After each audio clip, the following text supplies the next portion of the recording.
দেখুন, বাংলা একটা প্রবাদ আছে, যার শিল যার নোড়া তারই ভাঙি দাঁতের গোড়া। এখন এই দুর্নীতির বিরোধিতা করে যে রাজনৈতিক পার্টিটার জন্ম হলো, যে দুর্নীতির বিরোধিতা করে একেবারে দিল্লির মসনদে বসা, সেই দুর্নীতির প্রশ্নেই আম আদমি পার্টিকে উড়িয়ে দিল পদ্ম শিবির। গেরুয়া ঝড়ে শুধু উড়িয়ে দেওয়া নয়, একেবারে এই আম আদমি পার্টির প্রতিষ্ঠাতা অরবিন্দ কেজরিওয়াল তিনি নিজেও পর্যুদস্ত হলেন। নতুন বছরের প্রথম বড় ভোটে বিজেপির এই বিরাট সাফল্য 26-এর বঙ্গ বিধানসভা নির্বাচনের আগে বাড়তি অক্সিজেন যে যোগাবে তাতে কোনো সন্দেহ নেই। আর এই নিয়েই আমাদের এই পর্বে আলোচনা। কিন্তু শুরুতে বিষয়, পদ্ম ঝড়ে উড়ল ঝাড়ু। 27 বছর পর দিল্লি বিজেপির, একেবারে বিজেপি দিল্লির, এবং দিল্লিতে বিজেপির কর্মী সমর্থক নেতার মধ্যে উৎসাহ প্রচুর। একেবারে উৎসবে ভাসছেন, সেলিব্রেশনের মুড। রাখবো সেই ছবি আপনাদের সামনে। উন্নয়নের জয়, সুশাসনের জয়। দিল্লি দখলের পর পোস্ট প্রধানমন্ত্রী, আর কিছু সময়ের মধ্যে দলের উদ্দেশ্যে বার্তা দেবেন প্রধানমন্ত্রী। সরাসরি দেখাবো আপনাদের। ভিত্তিভূমিতেই ভরাডুবি, পরাজিত কেজরিওয়াল, হারলেন সিসোদিয়া। প্রাক্তন মুখ্যমন্ত্রী এবং উপমুখ্যমন্ত্রী পর্যুদস্ত হলেন। এরপরে অনেকে প্রশ্ন করছেন যে বিরোধী আম আদমি পার্টির রাজনৈতিক ভবিষ্যৎ কি হবে। শূন্যের হ্যাট্রিক কংগ্রেসের, হারের দায় নিয়ে ইন্ডিয়া জোটে চাপানুতর। এই যে পরপর 3টি বিধানসভা নির্বাচনে শূন্য হলো, প্রতিদ্বন্দ্বিতা করেছে আম আদমি পার্টি এবং কংগ্রেস আলাদা আলাদা করে, পরাজয়ের দায় কার তা নিয়ে চাপানুতর শুরু হয়েছে ইন্ডিয়া জোটে। দিল্লির দিল জয়, এবার লক্ষ্য বাংলা। উচ্ছ্বসিত বঙ্গ বিজেপি। স্বাভাবিকভাবেই রাজধানীতে সাফল্যের সরাসরি প্রভাব এ রাজ্যের বিজেপির মধ্যে এসেছে। এখন 26-এর বঙ্গ বিজেপির তার কতটা ফায়দা এখান থেকে তুলতে পারে, নিঃসন্দেহে সেদিকে নজর থাকবে। দিল্লির বিষয় দিল্লিতে, 26-এ বাংলায় তৃণমূল 250+ পোস্ট করছেন কুণাল ঘোষ। এই ভবিষ্যৎবাণী আগেও করেছিলেন, দিল্লির ফলাফল সামনে আসার পর নতুন করে এক্সেন্ডেলে পোস্ট করেছেন। আমি এইখানে আপনাদের দেখাতে চাইবো যে ফলাফল তা নিঃসন্দেহে বিজেপিকে অনেকটা মানসিক জোর এনে দিয়েছে। ফলাফল এখনো পর্যন্ত যে দেখা যাচ্ছে, দিল্লিতে আম আদমি পার্টি তারা 22টি আসন পেয়েছে, 48টি আসন পেয়েছে বিজেপি, কংগ্রেস শূন্য, অন্যান্য শূন্য। 27 বছর পর, 98 সালের পর এইবার 2025-এ দিল্লিতে ক্ষমতা দখল করতে চলেছে বিজেপি। আনুষ্ঠানিকভাবে ঘোষণা শুধু সময়ের অপেক্ষা। একটা বিষয়ে নিঃসন্দেহে কৌতূহল রয়েছে, এই যে 27 বছর পর দিল্লিতে ক্ষমতা দখল করতে চলেছে বিজেপি, সরকার গঠন করতে চলেছে, মুখ্যমন্ত্রী কাকে বাছবে বিজেপি সেদিকে নজর থাকবে। এবং নজর থাকবে এই বিরাট সাফল্যের পর আজকে প্রধানমন্ত্রী কি বার্তা দেন। কিন্তু শুরুতে আপনাদের দেখাতে চাইবো যে আম আদমি পার্টিকে দুর্মুষ করে 27 বছর পরেই যে বিজেপির দিল্লি জয়, শুধুমাত্র আম আদমি পার্টি হারলো না, দলের প্রতিষ্ঠাতা অরবিন্দ কেজরিওয়ালও হারলেন। আবার অন্যদিকে স্বপ্ন পূরণ করলেন নরেন্দ্র মোদী। 2014 সালে দিল্লিতে তখতে বসলেও এতদিন অবধি বিধানসভা বিজেপির দখলে ছিল না। পরপর 2টো লোকসভায় জিতেছিল বিজেপি, কিন্তু বিধানসভা একেবারে হাতের বাইরে ছিল। সেই স্বপ্ন আজ পূরণ হলো। দেখুন,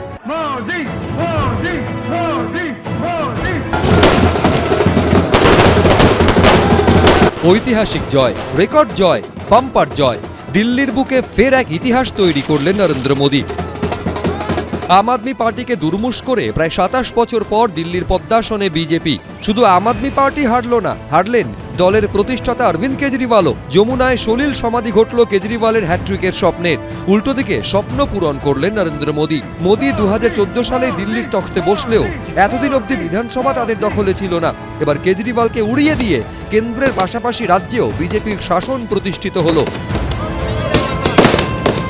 70 আসনের দিল্লি বিধানসভার ম্যাজিক ফিগার 36, বিজেপির দখলে 48টি, আম আদমি পার্টির দখলে 22টি আসন। এবারও খালি হাতে ফিরতে হলো কংগ্রেসকে। দিল্লি জয়ের পর এক্সপোস্টে নরেন্দ্র মোদী বলেন, উন্নয়নের জয়, সুশাসনের জয়। इस तरह का जो जनादेश होता है वो स्पष्ट रूप से कुशासन किलर होता है और सुशासन विनर होता है। सुशासन और कुशासन के बीच में जब जनता को चुनना होता है तो निश्चित तौर से वो सुशासन के साथ खड़ी होती है। 1998 সালে দিল্লির শেষ বিজেপির মুখ্যমন্ত্রী ছিলেন সুষমা স্বরাজ। এবার কে মুখ্যমন্ত্রী হবেন? কেজরিওয়ালকে হারিয়ে জায়ান্ট কিলারে পরিণত হওয়া প্রবেশ বর্মা, প্রয়াত পিতা সাহিব সিং বর্মার মতোই দিল্লির মুখ্যমন্ত্রী পদে কি তাকে বসাবেন মোদী?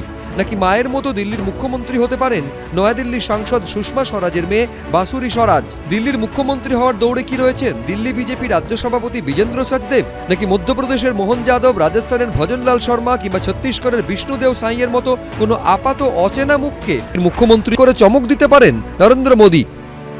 দিল্লির জয় আমি মনে করি 27 বছর প্রায় 3 দশক পরে দিল্লির ফিরে আসা একমাত্র কারণ হচ্ছে দেশের যশস্বী প্রধানমন্ত্রী নরেন্দ্র মোদী, তার ক্যারিশমা, তার উন্নয়ন। 2013 সালে কংগ্রেসের 15 বছরের মুখ্যমন্ত্রী শীলা দীক্ষিতকে হারিয়ে সবাইকে চমকে দিয়েছিলেন অরবিন্দ কেজরিওয়াল। জাতীয় রাজনীতিতে ঝড় তুলে দিয়েছিলেন তিনি।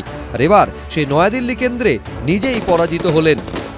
मैं भारतीय जनता पार्टी को इस जीत के लिए बहुत बहुत बधाई देता हूं और मैं उम्मीद करता हूं कि जिस उम्मीद के साथ और जिस आशा के साथ लोगों ने उनको बहुमत दिया है वो उन सभी उम्मीदों और आशाओं पे पूरा उतरेंगे। हम न केवल एक कंस्ट्रक्टिव ऑपोजिशन का रोल निभाएंगे, हम लोगों के सुख दुख में हमेशा काम आएंगे। একা কেজরিওয়াল নন, কেজরিওয়ালের সেকেন্ড ইন কমান্ড মনীষ সিসোদিয়া, একদা কেজরিওয়ালের মন্ত্রিসভার হেভিওয়েট মন্ত্রী সত্যেন্দ্র জৈন এবং সৌরভ ভরদ্বাজও বিজেপির ঝড়ে উড়ে গেলেন। শুধু মুখরক্ষা করলেন দিল্লির বিদায়ী মুখ্যমন্ত্রী অতিশী মার্লেনা। কালকাজি কেন্দ্রে বিজেপি প্রার্থীকে হারালেন তিনি।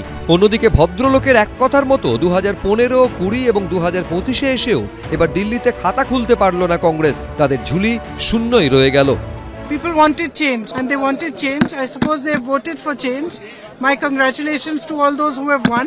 And for the rest of us, it just means we have to work harder and we have to stay there, be on the ground and be responsive to the people's issues. আবগারি কেলেঙ্কারি থেকে শুরু করে দূষিত যমুনা, কোটি কোটি টাকা খরচ করে বাড়ি সংস্কার, অরবিন্দ কেজরিওয়ালের মহাপতনের নেপথ্যে কোনটা বড় কারণ আর কোনটা ছোট, 5 বছর ধরে তারই হিসেব কষতে হবে আম আদমি পার্টির ভোট পণ্ডিতদের। আর বিজেপি এবার ঝাঁপাবে বিহার বিধানসভা ভোটের জন্য। তাদের সামনে চ্যালেঞ্জ ক্ষমতা ধরে রাখার। নভেম্বরে ভোট বিহারে। এবিপি আনন্দ। আর এইবার আমাদের টানা নজর থাকবে একেবারে দিল্লিতে বিজেপির যে সদর দফতর পণ্ডিত দীনদয়াল উপাধ্যায় মার্গে প্রধানমন্ত্রী চলে এসেছেন। যে কোনো সময় তিনি বলতে উঠবেন এবং যখন বলতে উঠবেন কি বার্তা তিনি দেবেন।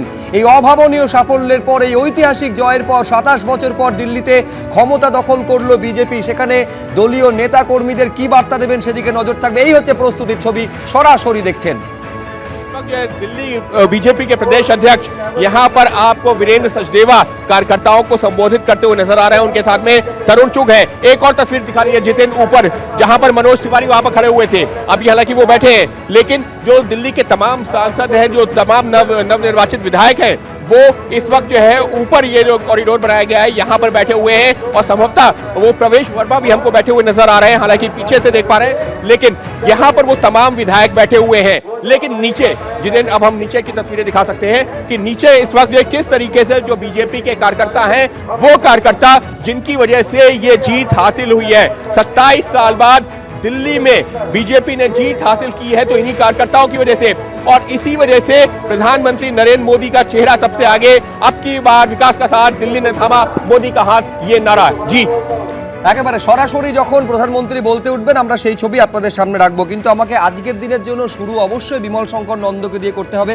বিমলদা, আমি বলছি নিঃসন্দেহে আপনারা বা দিল্লি বিজেপি দুর্নীতিকে বড় করে এই ইলেকশনের ইস্যু হিসেবে সামনে এনেছিল, কিন্তু আমি বলছি ধরুন 12 সালে যখন তৈরি হলো আম আদমি পার্টি, 13 সালে যখন প্রতিদ্বন্দ্বিতা হলো এবং মুখ্যমন্ত্রী হলেন অরবিন্দ কেজরিওয়াল, প্রথম দিন থেকে স্বচ্ছতা নিয়ে অরবিন্দ কেজরিওয়ালের প্রশ্ন প্রথম দিন থেকে আপনাদের ছিল, যেটা এত বছর পর্যন্ত সম্ভব হলো না। সেই একই ইস্যুতে আজকে কিভাবে কার্যত পালাবদল হলো, 27 বছর পর দিল্লিতে বিজেপি ক্ষমতা এলো। এবার ফ্যাক্টরটা কি হলো দুর্নীতির প্রশ্নটা ছাড়া? না যাক, এতদিন তুমি স্বীকার করে নিলে আমাদের দিয়ে শুরু করতে না, খুব ভালো। তবে এটা বলে আজকে তো স্পেশালি আপনাদের না, স্পেশালি আমাদের অনেক পরে মনে পড়লো এবং একটু ওয়েট করো, বছর খানেকের পর আমাদের দিয়ে শুরু করবে, নিশ্চিন্ত থাকো। সেই দিনও আসছে আমাদের রাজ্যে। আমি এইটুকু মনে করি, দেখো, বিজয় মানুষকে বিনয়ী করা উচিত। তাই কারোর প্রতি কোনো রকম খারাপ কথা না বলে কতগুলো কথা বলি যে দিল্লিতে বিজেপির এটা হওয়ারই ছিল। বিজেপির এই জয় প্রত্যাশিত ছিল এবং যা ঘটেছে সেটা খুব স্বাভাবিক। খালি আমার নিজের একটু ইন্টারেস্ট ছিল মাঝখানে, আজকে 38-39 যখন বিজেপি হয়ে গিয়েছিল, কারণ আমি গতকাল এবং আগের দিনে একাধিক চ্যানেলে বলেছিলাম আমার ধারণা 45-এর উপরে থাকবে, 45 থেকে 50-এর মধ্যে। আমি ঠিক প্রমাণিত হয়েছি আরও অনেকের সাথে। সেটা আমার নিজের ব্যক্তিগত আনন্দের ব্যাপার, তা নইলে বিজেপি জিততই, এ নিয়ে সন্দেহের কোনো জায়গা ছিল না। আসলে কতগুলো বিষয় এই জয়ের মধ্য থেকে উঠে এসছে। প্রথম কথা, অরবিন্দ কেজরিওয়াল তিনি মানুষকে যে কথা দিয়েছিলেন সচ্চাই, ইমানদারি, সহজ জীবনযাপন কোনোটাই তিনি রাখতে পারেননি। তার বিরুদ্ধে একটা একাধিক অভিযোগ, যে অভিযোগে তাকে জেলে যেতে হয়েছে, বলেছে যে বিজেপি নাকি ও চক্রান্ত করে জেলে পাঠিয়েছে। তা বিজেপি তো আর রাজনৈতিক উদ্দেশ্যে করা বিজেপি তো হয়েছে। কোর্টের সঙ্গে চক্রান্ত করেনি। কোর্টের যারা জাজ তারাও কি আমাদের চক্রান্তের শরিক নাকি? তারা জেলে রাখলেন কেন? তারা তো যদি দেখতেন যে চক্রান্ত হয়েছে তারা সঙ্গে সঙ্গে ছেড়ে দিতে পারতেন তো। ফলে যখন এই ঘটনাগুলো ঘটেছে তখন ধরে নিতে হবে যে তার যে স্বচ্ছ ভাবমূর্তি সেটা খানখান হয়ে গেছে। আজকে আন্না হাজারে বক্তব্যটা একটু দেখে নেবে যে আমার সঙ্গে যখন লড়াই করেছিল আমি তাকে বলেছি যে তুমি স্বচ্ছতা রেখে কাজ করো, সে রাখতে পারেনি, ঠকেছে, আমি কি করব। আন্না হাজারে আজকে বলেছেন ও স্বচ্ছ থাকতে পারেনি। শীষমহল বানানোর জন্য এই কোটি কোটি টাকা খরচের খুব প্রয়োজন ছিল, তার এতগুলো লোক জেলে ঢুকেছিল কেন? ফলে এই স্বচ্ছতার ভাবমূর্তি তিনি যেটা মানুষকে কথায় দিয়েছেন রাখতে পারেননি। এক আরেকটা গুরুত্বপূর্ণ সেটা হচ্ছে একেবারে পলিসি প্যারালিসিস শুধু নয়, অযোগ্যতা, অপদার্থতা। তিনি প্রশাসনটা চালাতে পারেননি। কেন পারেননি? তার কারণ প্রশাসন চালানোর জন্য যে ন্যূনতম একটা নলেজ থাকা উচিত যে প্রশাসন এইভাবে আমি চালাবো, অরবিন্দ কেজরিওয়ালের ছিল না, একদম পশ্চিমবঙ্গের মতো যে প্রশাসন চালাতে পারে না। এই প্রশ্নটা আসে, সেইটা যদি নলেজ না থাকে, অভিজ্ঞতা না থাকে, পরপর তিনি দুবার মুখ্যমন্ত্রী পদে এবং গতবার তো 67, তার পরের বার 62টা আসন এমনি পেয়ে গেলেন। আপনারা ডাবল ডিজিটে পর্যন্ত পৌঁছতে পারেন। উত্তর দিয়ে দেবো, কিছু মানুষকে কিছুদিন বোকা বানিয়ে রাখা যায়, আচ্ছা, অনেকগুলো মানুষকে হয়তো অনেকদিন বোকা বানিয়ে রাখা যায়। আমাকে এইবার আম আদমি পার্টির প্রতিনিধি তন্ময় খা আমাদের সঙ্গে রয়েছেন। আমি একেবারে বিমলদা যেটা দিয়ে শেষ করলেন আন্না হাজারের প্রসঙ্গ, সেইখানে আসতে যাব। আমি বলছি শুধুমাত্র বিজেপি বা আম আদমি পার্টির বিরোধীরা আম আদমি পার্টি এবং আম আদমি পার্টির প্রতিষ্ঠাতা অরবিন্দ কেজরিওয়ালের স্বচ্ছতা নিয়ে প্রশ্ন তুলেছেন এমনটা নয়। অরবিন্দ কেজরিওয়ালের রাজনৈতিক গুরু আজকে এই ফলাফল সামনে আসার পর আন্না হাজারে বলছেন, প্রথম থেকে বলে আসছি নির্বাচনে প্রার্থীর জীবনে ত্যাগ, জীবন নিষ্কলঙ্ক হওয়া জরুরি, তবেই ভোটারদের মধ্যে আস্থা তৈরি হয়। বারবার বলে এসেছি, কিন্তু ওর মাথায় ঢোকেনি। একেবারে স্পষ্ট তিনি অরবিন্দ কেজরিওয়ালের উদ্দেশ্যে বলতে চাইছেন, অর্থাৎ দুর্নীতির প্রশ্ন এটা যে ছিল, দুর্নীতি একটা বড় ফ্যাক্টর, দুর্নীতিতে কার্যত যে দলটা নিমজ্জিত হয়েছিল এটা কোনো বিরোধী নয়। আন্না হাজারে যার পায়ের নিচে বসে একেবারে রামলীলা ময়দানে দিনের পর দিন কাটিয়েছেন অরবিন্দ কেজরিওয়াল, তিনি বলছেন আজকে। দেখুন, আপনারা এতবার করে বলছেন দুর্নীতি দুর্নীতি, তা আমার প্রশ্নটা হচ্ছে দুর্নীতি হয়ে থাকে তাহলে কোথায় গেল সেই টাকা? তাহলে কেন আজকে ওনাদেরকে বেলে ছাড়া হলো, বা কেন আজকে সুপ্রিম কোর্ট এই কথাটা ডিনাই করে দিল যে লিকার স্ক্যাম বলুন বা যে কোনো অভিযোগ যে আমাদের নেতাদের উপরে লাগানো হয়েছিল সেগুলোর কোনো কিন্তু পারফেক্ট গ্রাউন্ড নেই।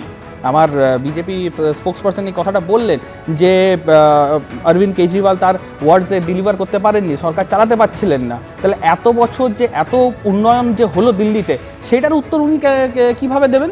আজকে তাহলে শেষ পর্যন্ত আমাদের প্রধানমন্ত্রী শ্রী নরেন্দ্র মোদীকে একটা সিজিএ একটা স্কুলকে বানিয়ে পর দেখাতে হলো পুরো দুনিয়াকে যে গুজরাটে কেমন স্কুল চলছে। তাহলে এইগুলোর উত্তরগুলো কে দেবে?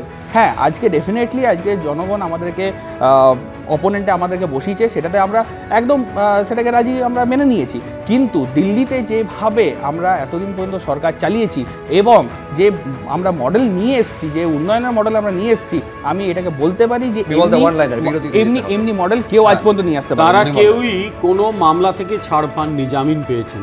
মানে মামলার একটা স্বাভাবিক নিয়ম হচ্ছে জামিন। এতদিন ধরে কি আপনারা প্রুফ করতে পারছেন না? আপনি বলুন, না না না আপনারা বলুন, আপনাদের হাতেই তো ইডি, আপনাদের হাতেই যদি কোথাও ভুল থাকে যদি কোথাও ভুল থাকে কোর্ট তো রিজেক্ট করবে যে কোনো মামলা এসব বাজে মামলা, কোর্ট কোথাও বলেনি বলে আপাতত জামিনে আছে। আরে যান, এবং অরবিন্দ কেজরিওয়ালকে বলেছে আপনি যান কিন্তু কোথাও সই করতে পারবেন না, কোর্ট এটাও তো বলেছে। আরে কোর্টের বিচারকরা কি কিছু আইন বোঝে না নাকি? আপনারা এটা না বলাই ভালো, যে শেষ পর্যন্ত অপেক্ষা করে থাকতে হবে। দ্বিতীয় কথা যেটা অরবিন্দ কেজরিওয়াল বা আম আদমি পার্টি জেনেই গেছে যে দিল্লির এই যে বিশেষ রাজধানী অঞ্চলে আইনটা কি, সেখানে যে সরকার হবে, মুখ্যমন্ত্রী হবে, তার কাজটা কি, সেটা নিয়ে আরেকটা বিষয় যে মুখ্যমন্ত্রীর সঙ্গে উপরাজ্যপালের যে লাগাতার সংঘাত, তার জন্য পরিষেবায় কোনো কি প্রভাব পড়ছিল? সেই কারণে কি ডাবল ইঞ্জিন সরকারকে আনলে সব থেকে বেশি লাভবান দিল্লিবাসী হবেন, এই ধারণাটা ভোট দেওয়ার সময় দিল্লিবাসীর মধ্যেও কি কোথাও কাজ করেছে?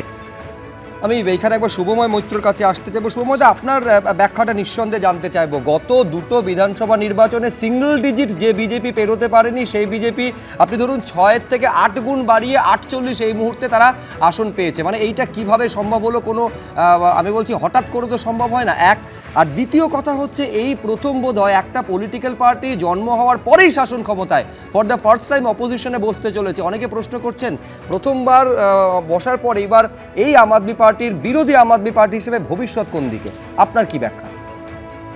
দেখুন, প্রথম প্রশ্নটা হচ্ছে যে বিজেপিকে অভিনন্দন অবশ্যই, এবং 2% মতন ব্যবধানে তারা জিতেছেন। একটি সুন্দর নির্বাচন হয়েছে, দু এক জায়গায় হাতাহাতি ছাড়া ভারতের গণতন্ত্রের একদম আদর্শ একটা নিদর্শন, এবং বিজেপি জয়ী হয়েছেন। একটা প্রতিষ্ঠান বিরোধিতা স্বাভাবিকভাবেই থাকবে, এবং একই সঙ্গে বারবার তারা লোকসভা নির্বাচনে সেখানে জয়ী হয়েছে। এবং যেটা দেখার বিজেপির কাছে, এবার তো বিজেপি জিতে গেল, ফলে তাদের সমালোচনা করতেই হবে, সেটা হচ্ছে আমি একটু থামাচ্ছি। সরাসরি আপনারা দেখতে পাচ্ছেন প্রধানমন্ত্রী তিনি চলে এসেছেন এবং যে কোনো সময় তিনি বলতে উঠবেন। এই অভাবনীয় সাফল্য এবং জয়ের পর একেবারে বিজেপির উদ্দেশ্যে দিল্লি বিজেপি এবং একেবারে জাতীয় বিজেপির যারা কর্মী সমর্থক নেতৃবৃন্দ রয়েছেন তাদের জন্য কি বলবেন? मैदान में हालांकि जो अरविंद केजरीवाल थे, आम आदमी पार्टी के नेता थे, वो लगातार बीजेपी से यही पूछ रहे थे कि माता की श्री नरेंद्र मोदी जिंदाबाद, मोदी मोदी मोदी मोदी मोदी मोदी मोदी। तो देखिए ये जो प्रधानमंत्री का किस तरीके से स्वागत किया जा रहा है, और बीजेपी के राष्ट्रीय अध्यक्ष जेपी नड्डा ने फूलों का गुलदस्ता देकर के प्रधानमंत्री का स्वागत किया है। लेकिन इस वक्त ये जो जश्न की तस्वीरें हैं, प्रधानमंत्री का स्वागत यहाँ पर फूलों के साथ में किया गया, और प्रधानमंत्री भी अपने चिन्ह परिचित अंदाज में हाथ हिला करके मेन गेट के पास में उनकी गाड़ी रुक गई है, और वहां से हाथ हिला करके दोनों तरफ जो कार्यकर्ता खड़े हुए उनका अभिवादन स्वीकार करते हुए इस वक्त ये जो तस्वीरें हैं ये अपने आप में बयां कर रही है बीजेपी के जश्न की, क्योंकि बीजेपी मुख्यालय में चारों तरफ इस वक्त भारत माता की मोदी मोदी मोदी मोदी मोदी मोदी मोदी मोदी मोदी मोदी मोदी मोदी भारत माता। लेकिन यकीन मानिए, जो बीजेपी मुख्यालय में इससे पहले भी कई राज्यों में जब जीत मिली है, प्रधानमंत्री यहाँ पर पहुंचे हैं, लेकिन आज की जो तस्वीर है पिछले कुछ चुनावों की तुलना में भी थोड़ा सा और ज्यादा उत्साह नजर आ रहा है। उसकी वजह भी है, उसकी वजह ये है कि 27 साल से दिल्ली की सत्ता से बाहर थी बीजेपी, और आज 27 साल बाद वो मौका आया है जब बीजेपी सत्ता में वापस आई है। और जिस बात का मैं जिक्र कर रहा था, अरविंद केजरीवाल समेत आम आदमी पार्टी के तमाम नेता बीजेपी से ये सवाल पूछ रहे थे, मुख्यमंत्री का चेहरा कौन? यहाँ पर दिल्ली की सड़कों पर आम आदमी पार्टी ने बारात निकाली, बिन दुल्हे की बारात, इस तरीके से कि चेहरा कौन है। लेकिन बीजेपी की तरफ से साफ है कि प्रधानमंत्री नरेंद्र मोदी का वो चेहरा है जिस पर जनता भरोसा करती है, और खुद जो है बीजेपी के जो आला नेतृत्व है उसने रणनीति के तहत ये तय किया था कि प्रधानमंत्री नरेंद्र मोदी का चेहरा, जिस पर जो लोकसभा चुनावों के दौरान भी दिल्ली की जनता ने भरोसा जताया था, सातों के सातों सांसद जिताए थे। वो देखिए, एक तस्वीर ऊपर भी दिखा दीजिए जितेंद्र, वहां पर देखिए किस तरीके से जो नवनिर्वाचित जो विधायक है प्रवेश वर्मा और तमाम अन्य विधायक वो यहाँ पर नजर आ रहे हैं। तो एक तरफ प्रधानमंत्री पहुंचे हैं, नीचे कार्यकर्ता इंतजार कर रहे हैं, और सिर्फ कार्यकर्ता ही नहीं, ये जो बीजेपी के नवनिर्वाचित विधायक हैं जिन्होंने, ये तो प्रवेश वर्मा की बात की जाए तो ये तो वैसे भी कहा जा रहा है कि दिल्ली में जो सबसे प्रतिष्ठित सीट थी, सबसे चर्चित सीट थी, वहां से जीत करके आए हैं, जो इस वजह से सबसे ज्यादा जो है चर्चा प्रवेश वर्मा के नाम की हुई है। लेकिन ये जो जीत है निश्चित तौर पर बीजेपी के लिए उत्साह बढ़ाने वाली इस वजह से भी है, 27 साल से बीजेपी के लिए दिल्ली सूखा था, क्योंकि देश भर में बीजेपी जीत रही थी। 2014 में प्रधानमंत्री जो है बने नरेंद्र मोदी, उसके बाद देश के तमाम राज्यों में जीत हासिल की, लेकिन दिल्ली एक ऐसा जो राज्य था जहां पर वो अछूता रहा है। इसी वजह से जब प्रधानमंत्री यहाँ पर आए हैं तो वो उनका अभिवादन भी वैसे ही किया गया है, क्योंकि तमाम राज्य जीतने के बाद भी 14 से लेकर के प्रधानमंत्री नरेंद्र मोदी ने 2014 में पहली बार शपथ ली और तीसरी बार आकर के अभी 2024 में शपथ ली, लेकिन तब भी बीजेपी सत्ता में नहीं आ पाई थी। लेकिन तीसरे कार्यकाल के बाद में जैसे ही तीसरा कार्यकाल शुरू हुआ है, अब दिल्ली बीजेपी में सत्ता में आई है बीजेपी, और वो तस्वीरें साफ तौर की यहाँ के उस उत्साह को बयां कर रही है। और एक तस्वीर एक बार फिर से दिखा दीजिए कि किस तरीके से कार्यकर्ता तो प्रधानमंत्री जो बीजेपी के सबसे बड़े नेता हैं, सबसे बड़ा चेहरा है, उसका इंतजार कर रहे हैं, लेकिन तमाम जो पार्टी के वरिष्ठ नेता हैं, नवनिर्वाचित विधायक हैं, जो पदाधिकारी हैं, वो सब भी प्रধানमন্ত্রী का उसी तरीके से इंतजार সরাসরি करते আপনারা हैं। দেখতে পাচ্ছেন क्योंकि প্রধানমন্ত্রী তিনি দিল্লিতে বিজেপির সদর দপ্তরে এসেছেন এবং যে কোনো সময় তিনি বলতে উঠবেন এবং যখনই তিনি বলতে উঠবেন সরাসরি সেই ছবিটা আপনাদের সামনে রাখবো। একটা ছোট্ট বিরতি, বিরতির পর কি বলবেন প্রধানমন্ত্রী, নজর থাকবে। बदल दिया है दिल्ली दिल से। সরাসরি এই ছবি আপনারা দেখতে পাচ্ছেন দিল্লিতে পণ্ডিত দীনদয়াল উপাধ্যায় মার্গে বিজেপির যে সদর দপ্তর, সেখানে উষ্ণ অভ্যর্থনা জানানো হচ্ছে প্রধানমন্ত্রী নরেন্দ্র মোদীকে। भारतीय जनता पार्टी श्री नरेंद्र मोदी, श्री नरेंद्र मोदी, श्री नरेंद्र मोदी। दोस्तों, इस ऐतिहासिक जीत पर हम सब माननीय যে মুহূর্তে প্রধানমন্ত্রী বলতে উঠবেন আমরা সরাসরি সেই ছবি আপনাদের সামনে রাখবো। কিন্তু আমি যেখানে থামিয়েছিলাম শুভময় মৈত্রকে, একটা হচ্ছে শুভময়দা যে যদি শতাংশের বিচারে দেখেন মাত্র 2% হচ্ছে বিজেপি এবং আম আদমি পার্টির ভোট শতাংশের ফারাক, কিন্তু আমি বলছি এই রকম একটা ঐতিহাসিক সাফল্য বিজেপি কোন ক্ষমতা বলে নিজেদের অনুকূলে টানলো বলে মনে হচ্ছে? দেখুন, এই মুহূর্তে ভারতবর্ষের সবচেয়ে বড় রাজনৈতিক দল এবং ভারতবর্ষের সবচেয়ে সংগঠিত রাজনৈতিক দল, এবং যারা বিজেপির বিরোধিতাও করেন তারাও জানেন যে আমাদের দেশটাকে চালানোর জন্য বা কোনো একটি রাজ্যকে চালানোর জন্য যদি কোনো একটি সংগঠিত রাজনৈতিক শক্তির প্রয়োজন হয়, সেক্ষেত্রে বিজেপি সব থেকে এগিয়ে, নিয়ে তো কোনো সন্দেহ নেই। বিজেপির বিভিন্ন হিন্দু রাষ্ট্রবাদী বিষয় আছে, যে বিষয়গুলো হয়তো যারা উদারবাদী গণতন্ত্র পছন্দ করেন তাদের খুব একটা ভালো লাগে না, কিন্তু এই মুহূর্তে আজকে অল্টারনেটিভ হিসেবে ভাবতে গেলে দেশের মানুষ যদি দেশটাকে রক্ষা করার কথা ভাবেন এবং চান যে একটা সরকার থাকবে কিছুদিন ধরে, এবং বিশেষ করে 240 আসন তারা পাওয়ার পর এই নির্বাচনে লক্ষ্য করে দেখবেন যে যোগী আদিত্যনাথ কিন্তু খুব বেশি হুঙ্কার দেননি এই নির্বাচনের আগে, অর্থাৎ মডারেট যে হিন্দুত্ব, সেই জায়গায় দাঁড়িয়ে বিজেপি কিন্তু অনেক মানুষকে সঙ্গে আনতে চেয়েছে, এবং এবার শোনাও যাচ্ছে যে কিছুটা নাকি সংখ্যালঘু ভোটও তারা পেয়েছেন। এমনকি এই নির্বাচনের আগে বিজেপির যে ধরনের প্রচারের ধারা, তার আগে আপনাদের নিশ্চয়ই মনে থাকবে যে দিল্লিতে বিজেপির অনেক সময় প্রচার অত্যন্ত আক্রমণাত্মক হয়ে উঠেছিল, একেবারে সেই ধরনের আক্রমণাত্মক কোনো প্রচারের কথা এবার শোনা যায়নি। অবশ্যই আম আদমি পার্টি বিভিন্ন সময় বলেছেন যে তাদের ওপর বিজেপির কিছু আঘাত হয়তো নেমে এসেছে, এই ধরনের কথা। সবশেষে যেটা বলতে হয়, আম আদমি পার্টিরও গত 10 বছরের কন্ট্রিবিউশন ফেলে দেওয়ার মতো নয়। সেখানকার বিশেষ করে স্কুল শিক্ষার ক্ষেত্রে, মহল্লা ক্লিনিকের ক্ষেত্রে তারা যে ধরনের কন্ট্রিবিউশন রেখেছেন, এবং সীমিত লিমিটেড একটা ক্ষমতার মধ্যে, কারণ দিল্লির যিনি মুখ্যমন্ত্রী তিনি তার পশ্চিমবঙ্গের মুখ্যমন্ত্রীর মতো সব ক্ষমতা পান না, এটা জানারই কথা, যেমন কাশ্মীরেও পান না। সেই জায়গায় দাঁড়িয়ে একটা সুস্থ গণতান্ত্রিক আন্দোলন হয়েছে, তারপরে একটা নির্বাচন হয়েছে, মানুষ প্রচার করেছেন, তার মধ্যে দিয়ে একটা দল ক্ষমতায় এসেছে। আগামী 5 বছর ডবল ইঞ্জিনটা আমাদের ভুলে যেতে হবে। গণতান্ত্রিক প্রেক্ষিতে ডবল ইঞ্জিনের কোনো জায়গা নেই। বিজেপি কেন্দ্রে আছে বলেই তাকে রাজ্যে রাখতে হবে, তৃণমূল রাজ্যে আছে বলেই তাকে পঞ্চায়েতে জেতাতে হবে, এটা গণতন্ত্রের লক্ষণ নয়। বিজেপি তার মতন করে তারা মুখ্যমন্ত্রী ঠিক করবেন। আগামী দিনগুলোতে দিল্লিকে আরো কতটা এগিয়ে নিয়ে যাবেন, বিশেষ করে দিল্লির নিম্নবিত্ত মানুষদের জন্য তারা ভাতা দেওয়ার কথা বলেছেন। এবং এটা তো সত্যি, আমাদের দেশের যে এত এত টাকা, সেই টাকা তো শুধুমাত্র বহুজাতিক সংস্থার কাছে যাবে না। শুধু তো কংগ্রেস বা বিজেপির যে ক্রমি ক্যাপিটালিজম, সেটাই তো একমাত্র রাজনীতি নয়। তার বাইরেও আরএসএস এর রাজনীতি আছে, কংগ্রেসের রাজনীতি আছে, বামপন্থী রাজনীতি আছে, যেখানে গরিব মানুষের কথা ভাবা হয়। সেই জায়গায় আগামী দিনে যমুনার জল পরিষ্কার থেকে শুরু করে তার পাশের বস্তিতে মানুষের যে লড়াই, সেই মানুষগুলোকে এগিয়ে নিয়ে যাওয়ার জায়গা, তাদের স্বাস্থ্য এবং শিক্ষা দেয়া, তাদের হাতে আর্থিক সুবিধা পৌঁছে দেয়া। আমি বলছি কংগ্রেসের কথা বারবার তুলে ধরছেন শুভময় মৈত্র, আমি এখানে অভিষেক বন্দ্যোপাধ্যায়ের কাছে আসতে যাব। অভিষেক, মূল প্রশ্ন হচ্ছে যে কংগ্রেস 15টা বছর পরপর 3টে টার্ম লাগাতার তারা শাসন ক্ষমতায় দিল্লিতে থাকলো, সেই কংগ্রেস আরেকটা রেকর্ড করলো, পরপর 3বার তারা শূন্য।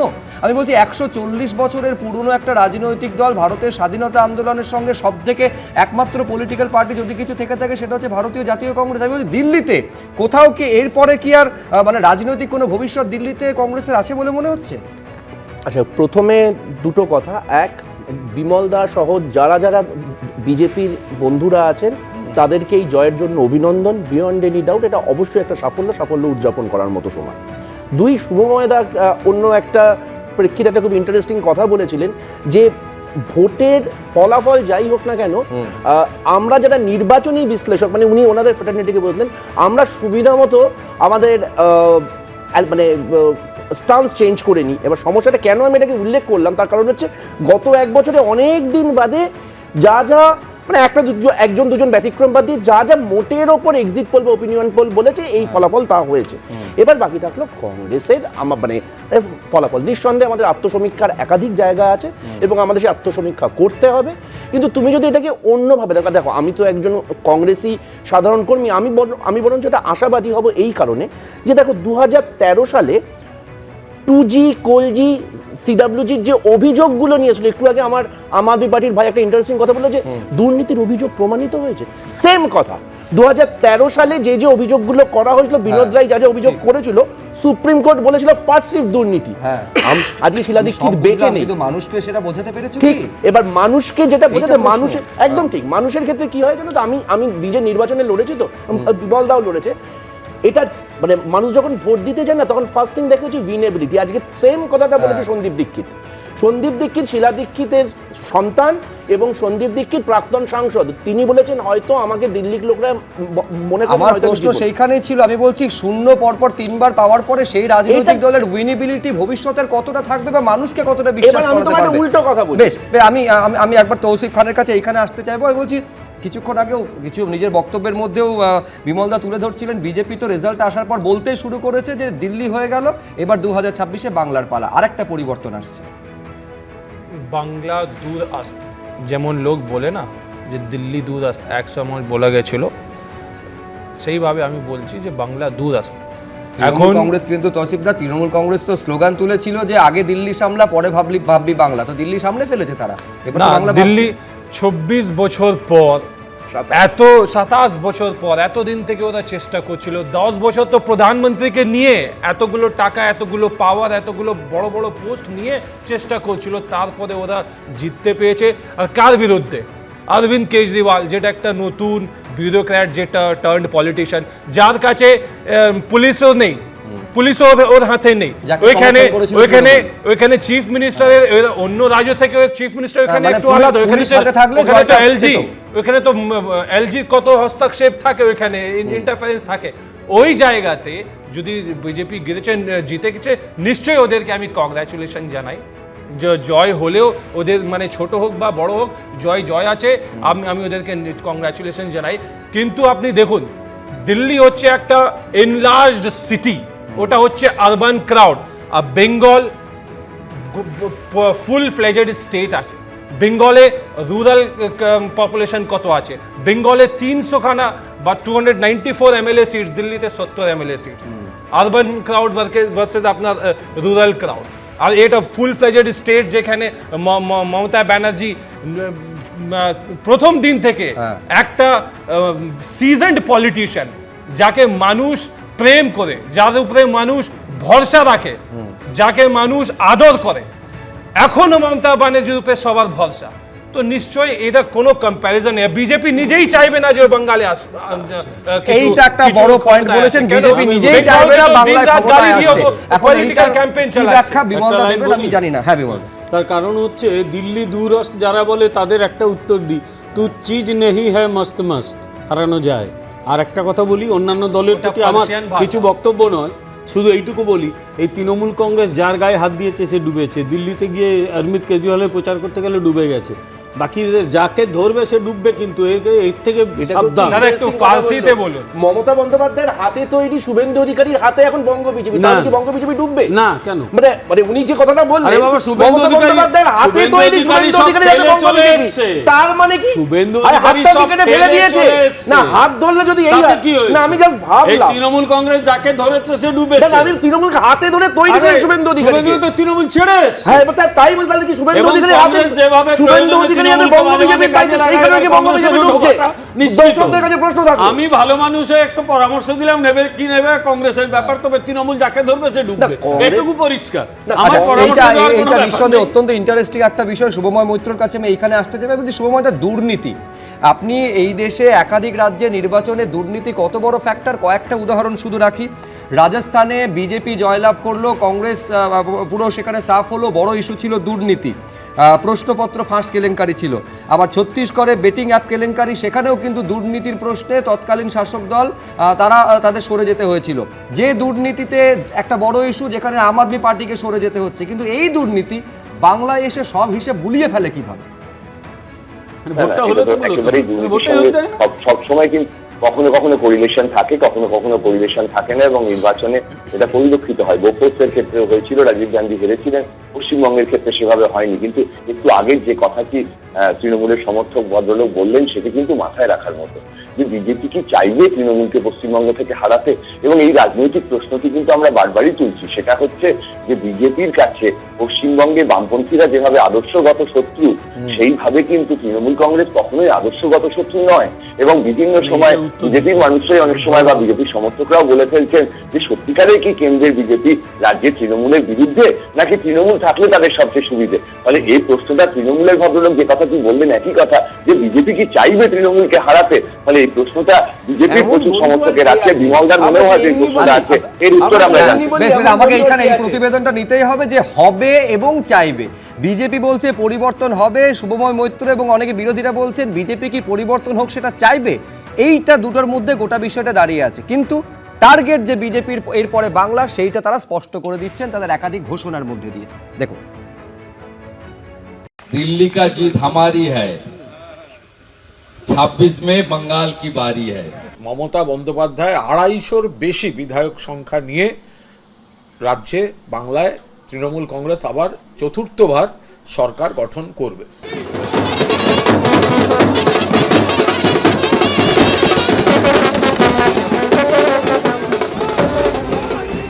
দিল্লির পর এবার বিজেপির টার্গেট বাংলা। দিল্লিতে গেরুয়া ঝড়, বিজেপির জয় জয়কার। আড়াই দশকের বেশি সময় পর যমুনা পাড়ে রাজধানীর দখল নিল বিজেপি, আর তারপরই বাংলা দখলের বিউগল ফুঁকলেন শুভেন্দু অধিকারী, সুকান্ত মজুমদাররা। একটু অপেক্ষা করুন, ব্যাটে বলে হলেই বাউন্ডারির বাইরে মমতা ব্যানার্জির খেলা শেষ। 2017 এপ্রিলে ভুবনেশ্বরে বিজেপির জাতীয় কর্মসমিতির বৈঠকে অমিত শাহ বলেছিলেন এখনো বিজেপির স্বর্ণযুগ আসেনি, বাংলা, কেরল, ওড়িশায় জিততে হবে। এরপর 2018 পঞ্চায়েত ভোটের আগেও একই মন্তব্য করেছিলেন তিনি। भारतीय जनता पार्टी का सुवर्ण काल नहीं है। भारतीय जनता पार्टी का सुवर्ण काल तभी आता है जब ओडिशा, बंगाल और 2019 का चुनाव फिर से भारतीय जनता पार्टी पूर्ण बहुमत के साथ जीते। ওড়িশা ইতিমধ্যেই বিজেপির দখলে এসে গেছে। এবার দিল্লিতে ঐতিহাসিক জয়ের পর ফের একবার বঙ্গ দখলের হুঙ্কার ছাড়ছে রাজ্য বিজেপি। এবার আমাদের জন্য বাকি থাকলো বাংলা। লক্ষ্য বাংলা। 26-এ শুধু বাংলার বাঙালি নয়, বাংলার বাইরে বসবাসকারী বাঙালিরাও 26-এ ঝাঁপিয়ে পড়বে বাংলা জয়ের জন্য, এবং বাংলা জয় করব আমরা। বঙ্গ বিজেপির তরফে ফেসবুক পোস্টে লেখা হয়েছে, দিল্লিতে বিদায় হলো আপ, এবার যাবে পশ্চিমবঙ্গের পাপ। বিজেপি নেতা কৌস্তব বাগচি ফেসবুক পোস্টে লিখেছেন, 2025-এ কেজরিবাই, 2026-এ দিদিবাই। নিশ্চিতভাবে আমাদের একমাত্র লক্ষ্য পশ্চিমবঙ্গ আপ গেছে, এবারে মমতা পাপকে বিদায় করা। পাল্টা কটাক্ষের সুরে তৃণমূলের বক্তব্য, বিজেপির বঙ্গ দখলের স্বপ্ন তো নতুন কিছু নয়। 2016 কিংবা 2021-এর বিধানসভা ভোটেও তারা এই স্বপ্ন দেখেছিল, 2024-এর লোকসভাতেও হুঙ্কার ছেড়েছিল। কিন্তু ভোটের ফল বলছে, পুরো ভোট হোক কিংবা পঞ্চায়েত ভোট, লোকসভা কিংবা বিধানসভা অথবা উপনির্বাচন, বাংলায় বিজেপির গ্রাফ ক্রমশ নামছে। বাংলার মাটি দুর্জয় ঘাঁটি, বুঝেনিক দুর্বৃত্ত। অন্য জায়গার জমির সঙ্গে বাংলার মা মাটি মানুষকে যেন কেউ না মেলায়। 2026 সালে এখানে 250-র বেশি আসন নিয়ে মমতা বন্দ্যোপাধ্যায় চতুর্থবারের জন্য মুখ্যমন্ত্রী হবেন, আর বিরোধী দলনেতা পদটার সাংবিধানিক স্বীকৃতির জন্য যে কজন বিধায়ক জিততে হয় সেটাও জিততে পারবে না বিজেপি। বিরোধী দলনেতার আনুষ্ঠানিক পদটা থাকবে না। আগামী বছর রাজ্যে বিধানসভা ভোট, তার আগে দিল্লি বিধানসভায় বিজেপির বিপুল জয়ের আবহেই উত্তাপ বাড়ছে বঙ্গ রাজনীতিতে। বিজেন্দ্র সিংহ, অনির্বাণ বিশ্বাস, বিটন চক্রবর্তী, এবিপি আনন্দ। সরাসরি দেখব প্রধানমন্ত্রী কি বলছেন।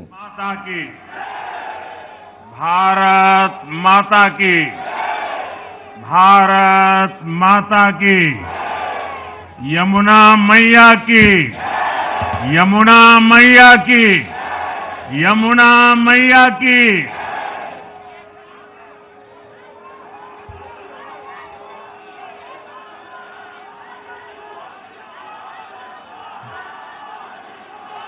आज दिल्ली में, दिल्ली के लोगों में एक उत्साह भी है, एक सुकून भी है। उत्साह विजय का है और सुकून दिल्ली को आपदा से मुक्त कराने का है।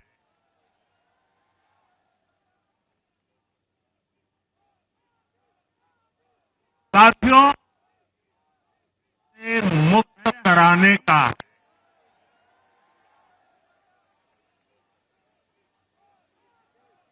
परिवार में मेरा एक पत्र पहुंचाया था और मैंने दिल्ली से प्रार्थना की थी कि 21वीं सदी में हर परिवार में मेरा एक पत्र पहुंचाया था और मैंने दिल्ली से प्रार्थना की थी कि 21वीं सदी में भाजपा को सेवा का अवसर दीजिए, दिल्ली को विकसित भारत की विकसित राजधानी बनाने के लिए भाजपा को मौका दीजिए। गारंटी पर भरोसा करने के लिए दिल्ली वासियों को सर झुका करके नमन करता हूं।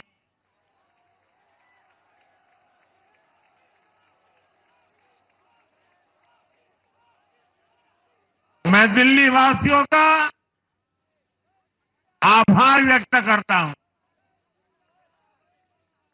साथियों, दिल्ली ने दिल खोलकर हमें प्यार दिया।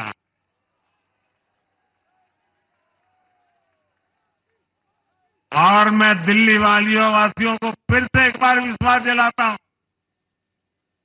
आपके इस प्यार को सवा गुना करके विकास के रूप में हम लौटाएंगे।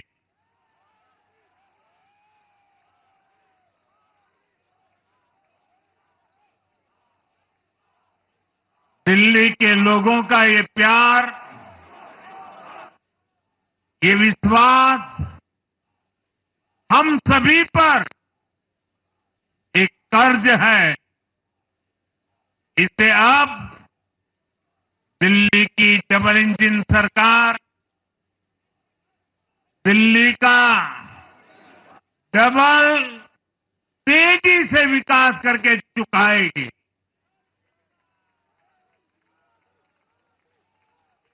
साथियों,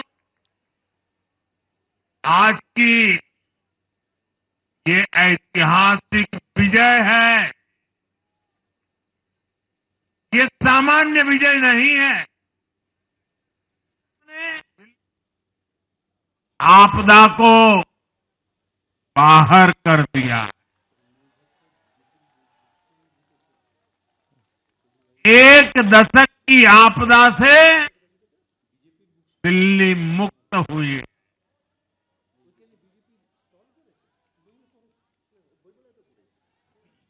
साथियों, दिल्ली का जनादेश स्पष्ट है। आज दिल्ली में विकास, विजन और विश्वास की जीत हुई है। आज आडंबर, अराजकता, अहंकार और दिल्ली पर छाई आपदा की हार हुई।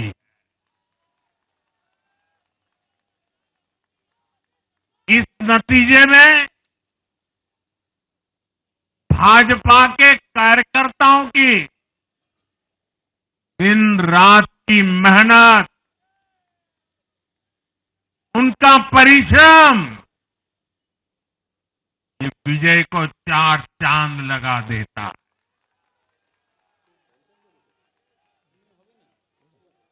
और आप सभी कार्यकर्ता इस विजय के हकदार हैं। मैं भाजपा के प्रत्येक कार्यकर्ताओं भी आप सबको ये विजय की बहुत बहुत बधाई देता हूं।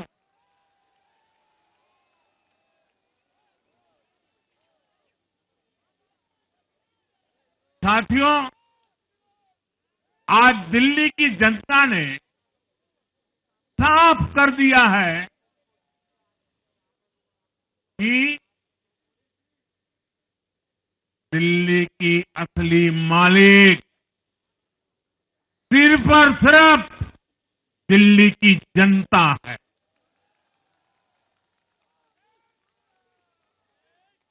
जिनको दिल्ली का मालिक होने का घमंड था, उनका सच से सामना हो भी गया।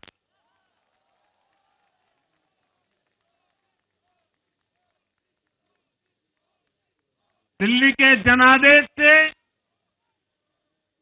ये भी स्पष्ट है कि राजनीति में शॉर्टकट के लिए, झूठ और फरेब के लिए कोई जगह नहीं है।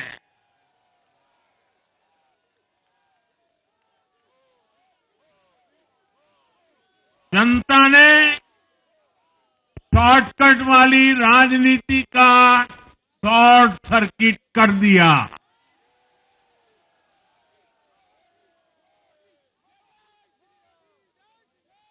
साथियों, दिल्ली के लोगों ने लोकसभा के चुनाव में मुझे कभी भी निराश नहीं की। 2014, 2019, 2024 तीनों चुनाव में दिल्ली के लोगों ने बीजेपी को 7 की 7 सीटों पर भव्य विजयी बनाया।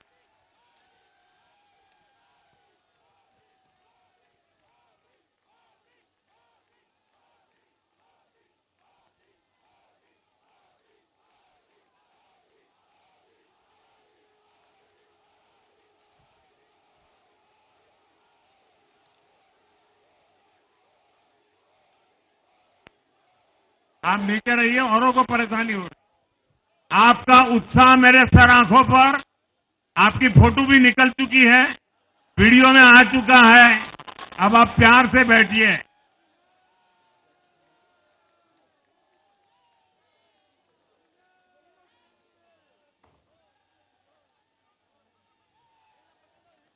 साथियों, 3 बार लोकसभा में 100% विजय दिलाने के बाद, लेकिन मैं देख रहा था देश भर के भाजपा कार्यकर्ताओं के और दिल्ली के कार्यकर्ताओं के मन में भी एक टीस थी, एक कसक थी। ये टीस दिल्ली की पूरी तरह से सेवा न कर पाने की थी।